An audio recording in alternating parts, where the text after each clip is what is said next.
আমি মাধ্যমিকে অঙ্কে ভালো ছিলাম না, উচ্চ মাধ্যমিকে কেমিস্ট্রি ফিজিক্সে ভালো পাইনি। আমার জন্য অন্তত ডাব্লিউবিসিএস নয়। এটা কি ঠিক না এটা ভুল? এটা একদমই ভুল। আমি তো তার মানে উদাহরণ, আমি সায়েন্সের ছিলাম, সায়েন্সের স্টুডেন্টই ছিলাম।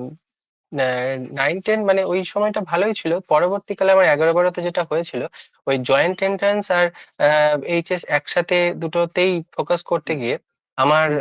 দুটো দিকই প্রায় ঘেটে গেছিল।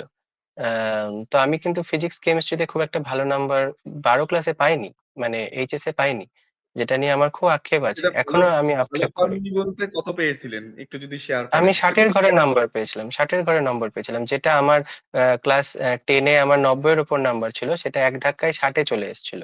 তো ওই হুম, খারাপ ভালোটা আমি এই এই প্ল্যাটফর্মের মাধ্যমে অ্যাসপিরেন্টদেরকে বলতে চাইবো যে তুমি যখন পড়ছো তখনই তুমি ভালো, তুমি না পড়লে তুমি কিন্তু খারাপ, মানে খারাপ হয়ে যাবে। খারাপ বলতে ইন দ্য সেন্স মানে তুমি দুর্বল হয়ে যাবে।